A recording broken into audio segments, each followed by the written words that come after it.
Today in the Great Lakes Kitchen, we're talking about condiments. Specifically, some of my delicious homemade condiment recipes. Amazing on sandwiches, burgers, crackers, vegetables, and so much more. Now, I've talked about all of these in past videos, but they were often side notes to whatever those videos were mainly about.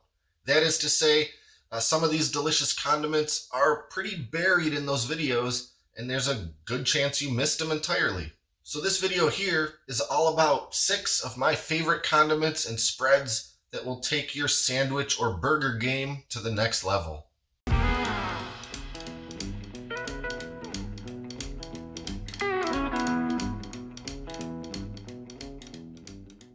First up, let's start with what I consider to be the biggest bang for your buck on the low effort to big flavor scale. I'm talking garlic chive mayonnaise.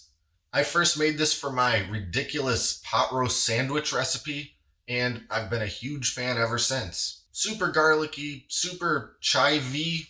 Try it once, and you may just become an addict. Mince up a tablespoon of garlic and 2 tablespoons of fresh chives. Add it all to 1 cup of real mayonnaise and blend thoroughly with an immersion blender. And that's it.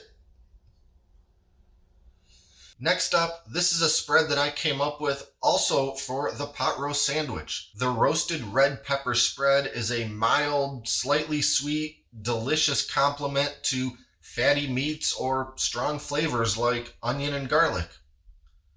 Start with 1 cup of roasted red peppers, either from a jar or home roasted.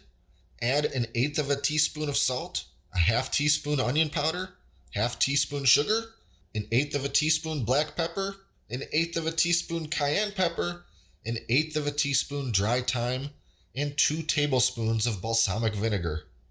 Blend it all thoroughly with the immersion blender and transfer to a small saucepan. Simmer it on low, stirring regularly until it's reduced by half, or until you have a nice spreadable consistency. Cover and refrigerate for a couple hours before using. Condiment number 3 is a classic basil pesto. Once you have all the ingredients, a good pesto could not be simpler to make. Bright and herbaceous, a little salty, a little garlicky. You may have bought the little jars of pesto at the store, but that stuff is crude oil compared to a freshly made pesto. We need to start with 2 tightly packed cups of roughly chopped basil. Then we're slicing up 3 cloves of garlic and adding that to the basil. Followed by 1/4 of a cup of pine nuts, 1/2 teaspoon kosher salt, a 1/2 cup grated Parmesan cheese, and a 1/2 cup of extra virgin olive oil. Blend everything thoroughly with a food processor or immersion blender, and then it's pesto time.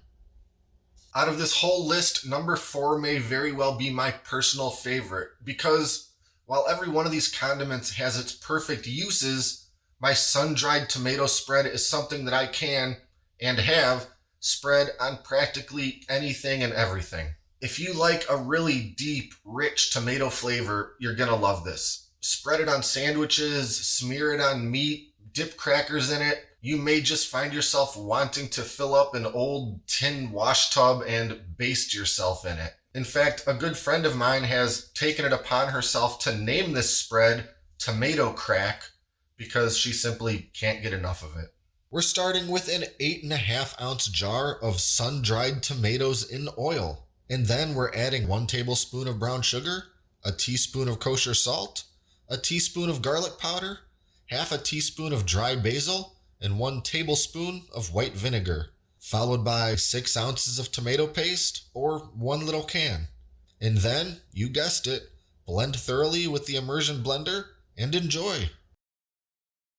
Condiment number 5 isn't as versatile as the tomato spread because, in my opinion, it mainly has one use: burgers.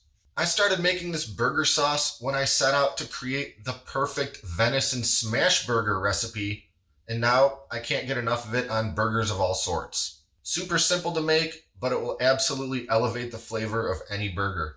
We only need 3 things: 1/4 cup of mayonnaise, a tablespoon of fancy Dijon mustard, and 2 teaspoons of dill pickle juice.